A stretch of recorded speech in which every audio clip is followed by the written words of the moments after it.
Good afternoon and welcome back to Real Estate Live UK. Our weeks of free to attend virtual events run 3 times a year in February, June and October. The programme is brought to you by White Label, our partners and sponsors, and we'd like to take this opportunity to thank all the organisations that have contributed to the exceptional lineup taking place this week. During the sessions this week, places across the UK will be showcasing investment opportunities, and industry-leading experts from the public and private sectors will be discussing new ideas and topical issues relating to property. You can view the full programme of sessions taking place on our website, which is www.realestatelive.co.uk. Several of our panels and presentations will be linked to our key themes for the week: driving green investment, promoting healthy places, redefining town centres, and homegrown tourism and leisure. Right now, we're about to have our third lunchtime talk of the week with Jason Longhurst, Chair and CEO of the UK Business Council for Sustainable Development. But before we start, I'd just like to remind you, the audience, to please feel free to ask questions using Zoom's Q&A function. And now I'm pleased to hand over to our chair for this session, Max Farrell, CEO and founder of the LDN Collective. Over to you, Max. Thanks, Callum, and afternoon, everybody. This is very exciting to have the opportunity to talk to Jason and find out more about the work that he's doing with the UK Business Council for Sustainable Development, which is one of 60, I think, country branches of the World Business Council for Sustainable Development. And he's going to tell us more about that, including the work that the World Council are doing with their Vision 2050 initiative. But just to tell you a bit more about Jason, he has held a number of director positions in public and private sector organisations, including regional development agencies, county and unitary bodies. And he's been involved in national growth programmes with projects like the Humber Energy Bank and the Oxford to Cambridge Growth Corridor. And he currently chairs the South East Consortium Housing Sector Working Group Zero Carbon Challenge. He also sits on the UK Business Group Alliance for Net Zero and the SME Net Zero Working Group for BEIS, the Department for Business, Energy and Industrial Strategy. It must be very busy because he's also the interim director of Place with the City of Bradford, and they have some real pioneering pilots projects related to sort of moving towards net zero development going on there too.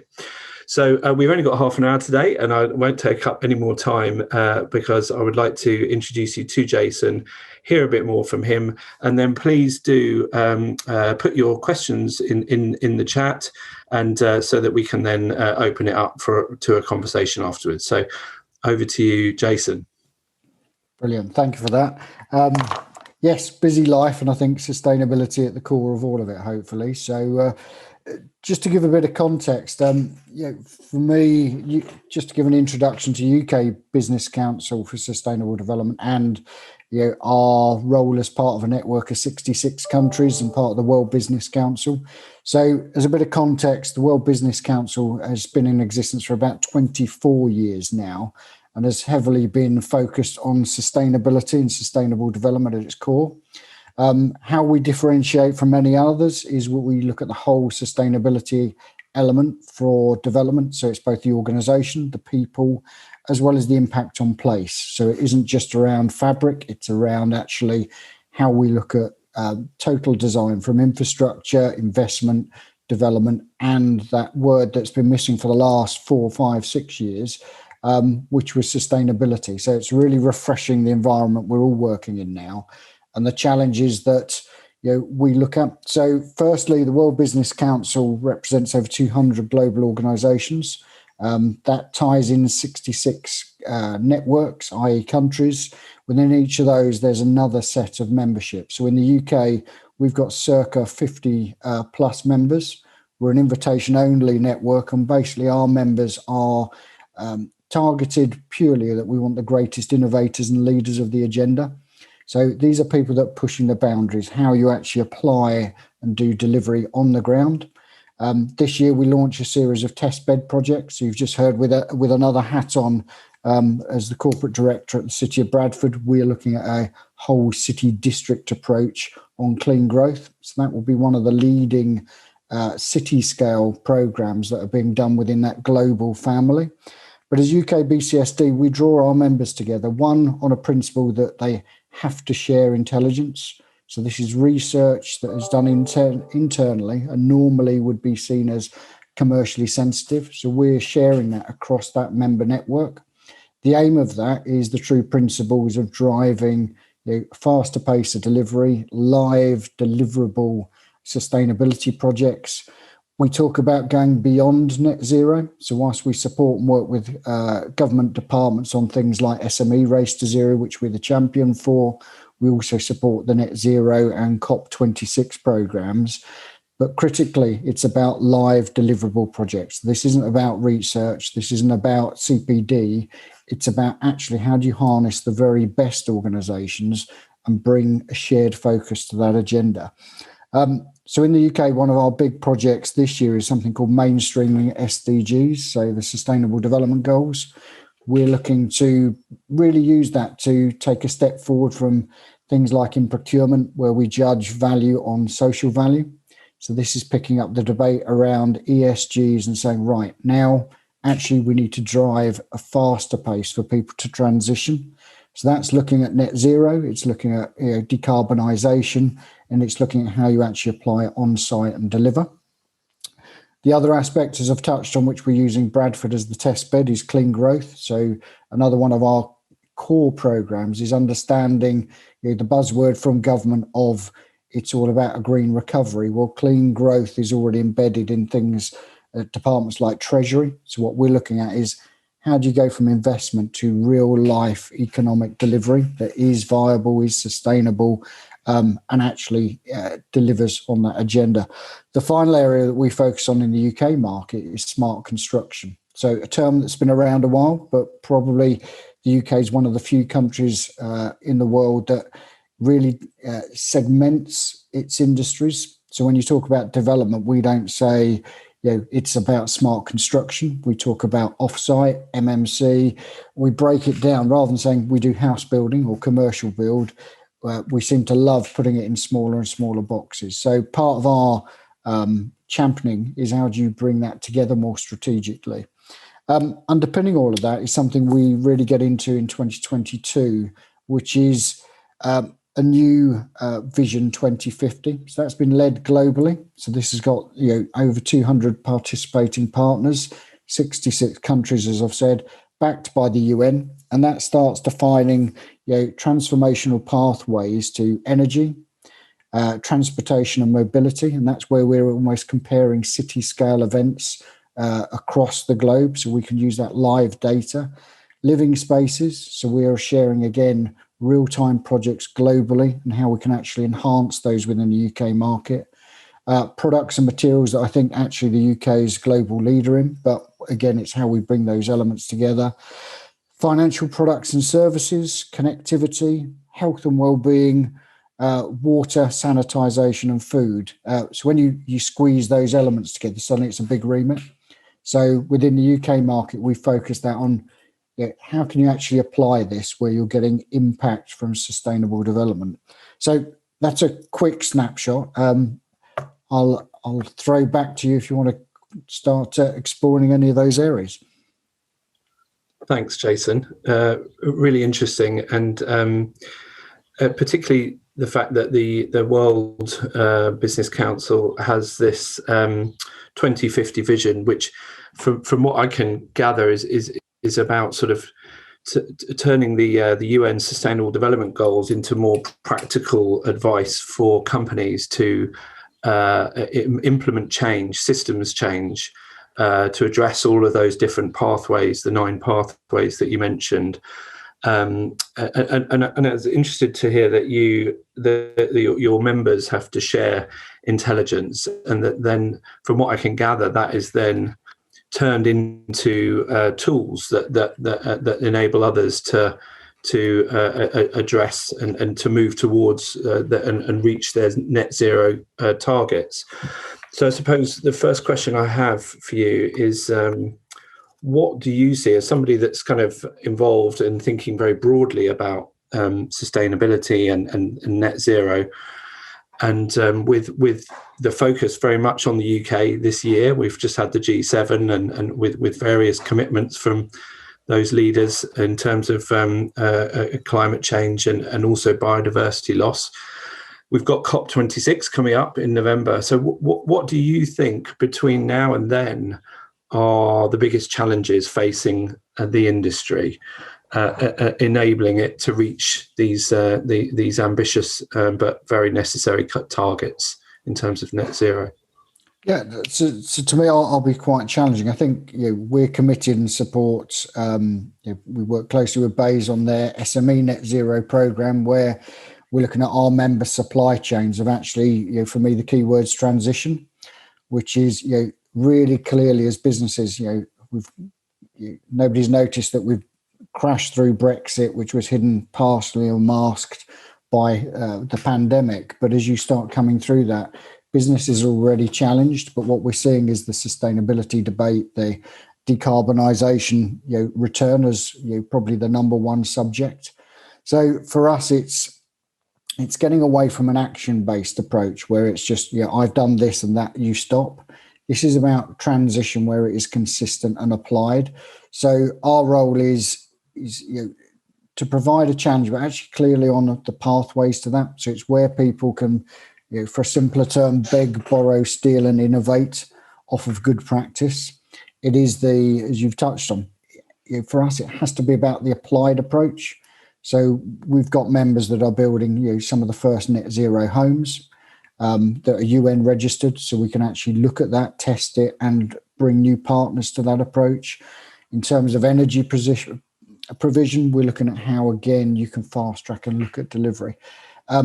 Also, I'll be slightly challenging. We're looking beyond COP. So I think COP is fantastic focus.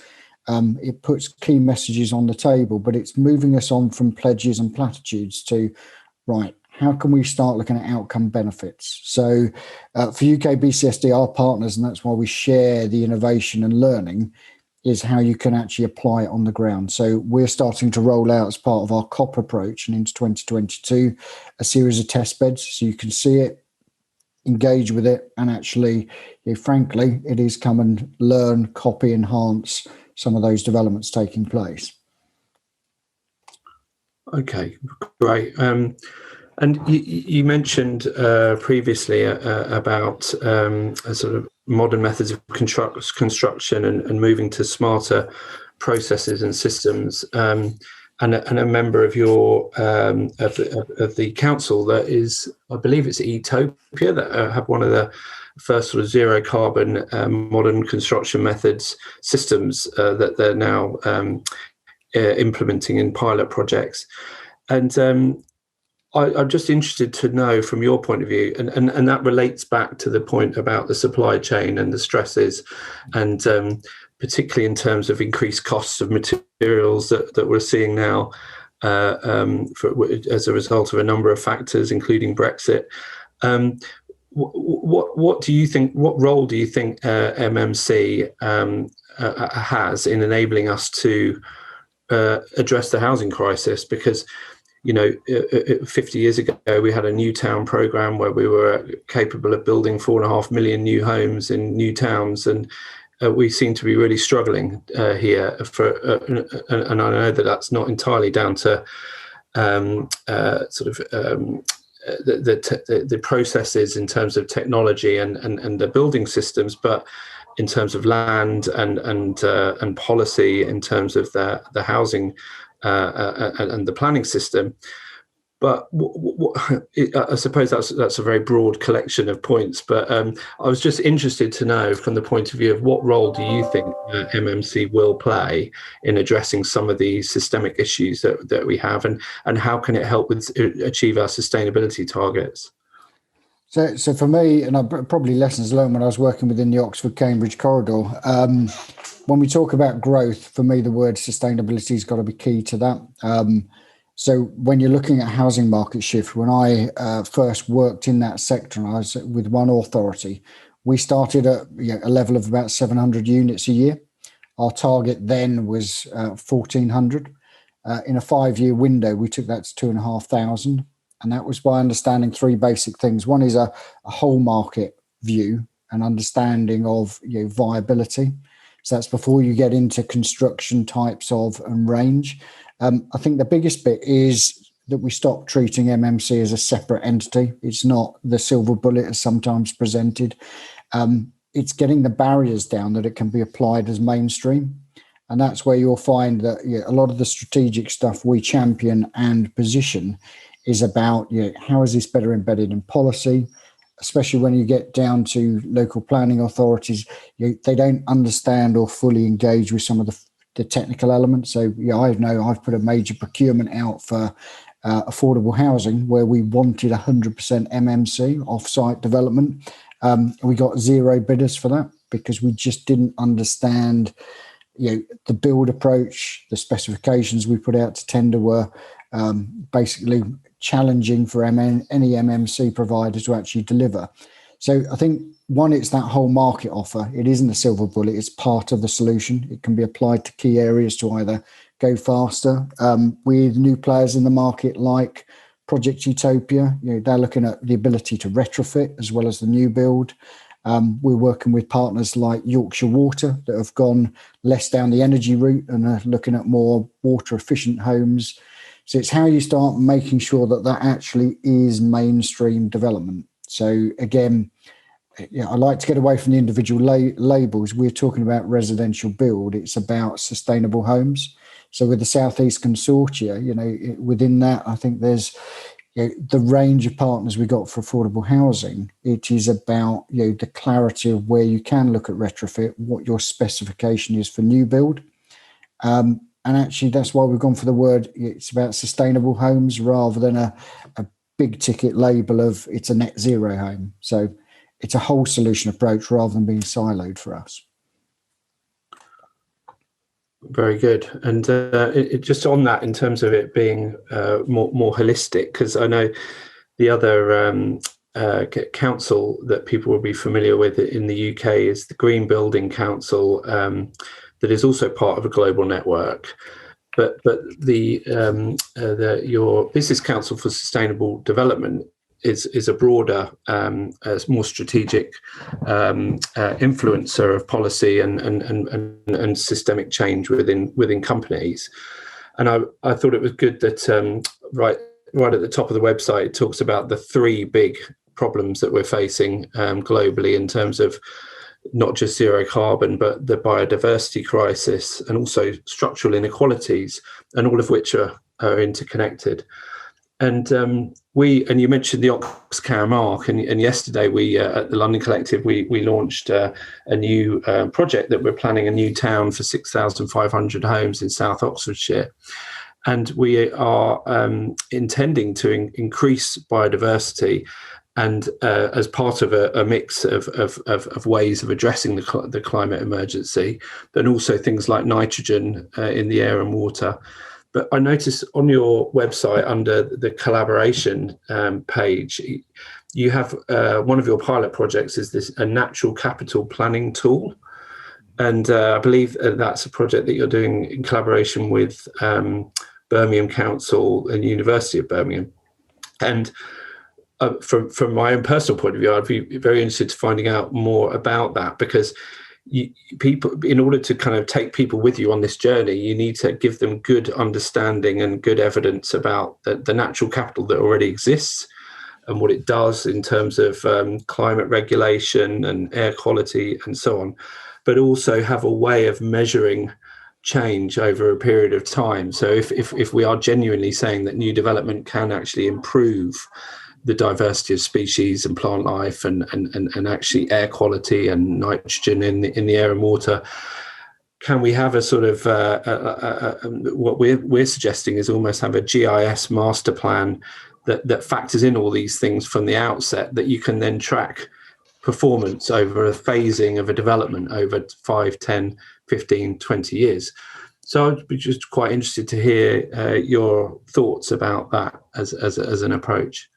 So I think many of those things, they've been around a while. So certainly when I was at Central Beds Council, we test bedded natural capital. So the challenge there is actually can you do it sustainably within the operating systems and the planning system. So you can do it. It's relatively straightforward. It's costly to manage, and how you apply it. So where UKBCSD's started to gravitate to, and again, there's a series of projects that we do, either globally with people, partners like the World Business Council, and on the ground with people like through our members.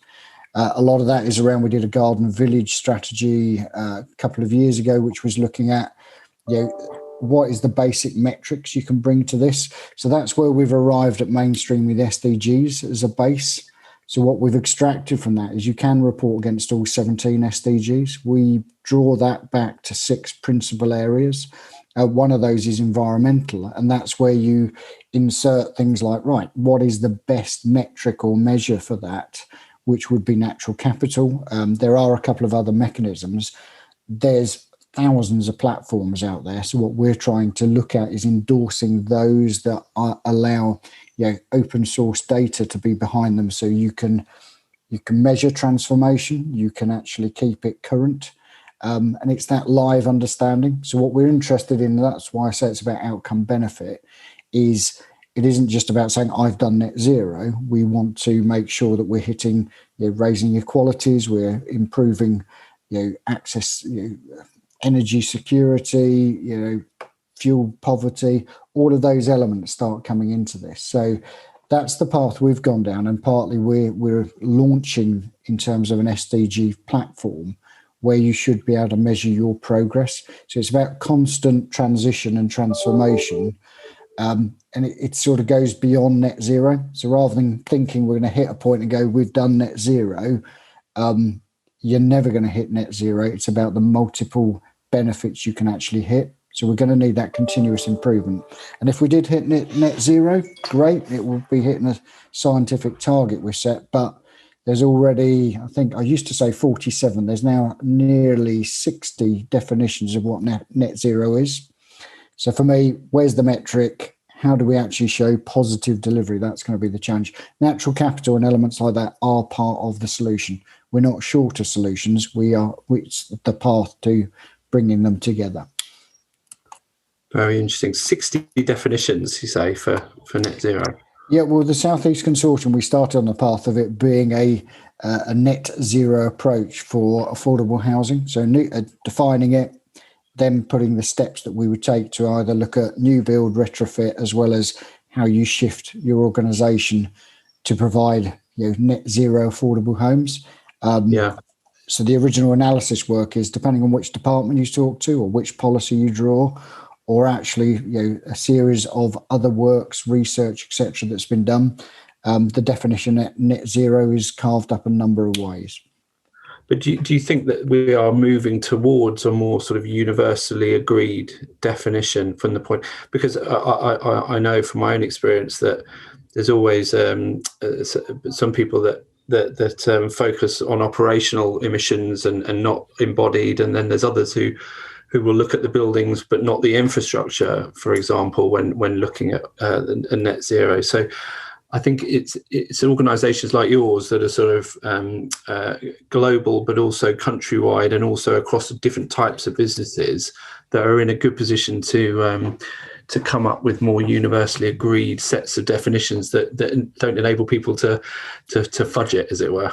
Yeah, I go for greenwash, and I think it's it's quite nice that people are fudging it, whatever. I'll put my hands up when one authority, which I won't name check, we looked at our 2010 sustainability commitments for carbon.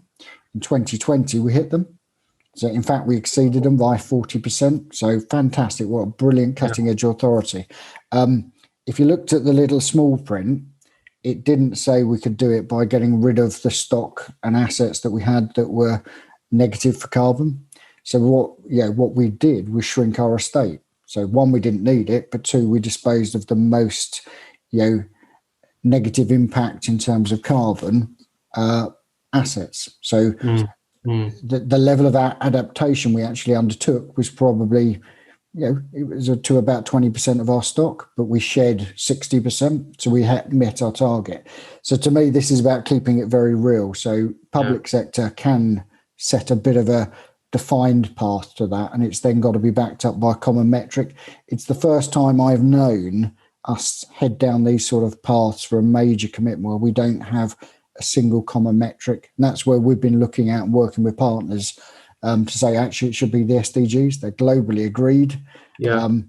You can't read them without going, oh, that's common sense. Yes. Applying them locally is always the challenge. So that's the one we're taking on to say, that should be your metric. When you talk about natural capital, etc., these are the tools that allow you to achieve it. The metric doesn't change. We want good quality environmental elements, of which there's probably 50 ways of doing it. Let's capture what they are, and then we can compare how well we're doing. And that's the other language. I'd like to compare how well we're doing on the journey, rather than, if it's action-based, it turns into a bit of a bun fight over, well, they're not as good as me. Well, I'm more interested in the progress. It'll soon stand out those that are being left behind in the market. Absolutely. And also how it can give a competitive advantage, and it's in businesses' interests. Yeah. It doesn't matter what sector you are. I think this has got to be an investable proposition. So again, why at Boardroom would you invest in going down this path? Why would you be one of the first over the line? The same goes when you look at partners with South East Consortium's approach. The number of units they're dealing with there is massive. I think it's 240,000 units in that that consortium. When you're trying to convince a tenant why we need to come in, insulate your loft, seal it up for sustainability grounds and net zero and efficiency, and they say, I just want a new bathroom. So it's how we take everyone with us, and it's got to be investable. And I think we're at the first point that this, if you're now late to this transition, it could really hurt your company, your organisation, and we're starting to get into the health and well-being aspects of this, and that plays into that environment and broader social impact aspect. And obviously the government has an important role to play here in terms of incentivizing and addressing regulation that disincentivizes. And I'm thinking, we have worked with housing association clients who are disincentivized because to retrofit, because new build enables them to have grants, and equally there's VAT applied to new build and it's not equalized in terms of retrofit. So and I haven't had any questions yet from the audience. I'm sure that's scary. But we have a couple of minutes left if anyone does have a question. But maybe just to kind of put the final question to you from me is, what support do you think that the sector needs to deliver on these targets, and what role can government play, and what would be your ask from COP26 or before then, in terms of some significant interventions that government could make that would really help?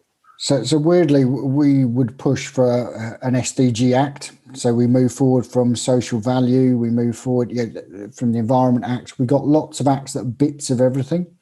So we are calling for that there should be an SDG Act. And I think post-COP, that allows us to align all of the latest sustainability bits. The drivers for it, and it's how you create an investable environment for this. When you get Mark Carney coming out and backing the subject, it tells you that there's an investment risk there. So whether you like it or not, pounds and pence matter in this subject. So that shift has started to happen. For me, it's the government changing things like new homes bonus, the new MPPF. Frankly, is a bit light on what it sees as sustainability. If we over-focus on net zero, we'll miss things like water efficiency. All other things are going to start coming down and biting us as we move further down this line. So it is, as I've said earlier, it is about smart construction. It is about sustainable homes. And whether it's resi, commercial or infrastructure, there's got to be a reward-based approach, which, whether it's through business rates, whether it's through things like new homes bonus, that aren't tailored to rewarding, if you're doing off-site, why isn't it a greater bonus out of that to every authority that's been an enabler? So it's those triggers that need to drive it. Very good and very insightful stuff, Jason. Thank you. I think we're just run out of time. So I'm going to hand back over to Callum, who I think is going to wrap it up.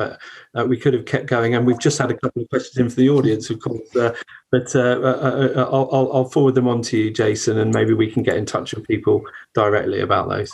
Yeah, no worries. Fantastic. Yes, thank you very much, Max and Jason, for a really insightful lunchtime chat. Sometimes half an hour just isn't enough, which is sometimes it is a real shame. But no, thank you very much for joining us this afternoon, and to the audience as well for joining us. There is still more to come from Real Estate Live UK this afternoon. At 2 p.m, we have our Redefining Town Centres keynote. You can book onto that session, along with others that are taking place later this week, by visiting the programme page on our website. I'll just remind you of that link. It is www.realestatelive.co.uk. Thank you once again, Max and Jason, for the insightful chat. And thank you again to the audience. And hopefully we will see you soon. Thank you and goodbye.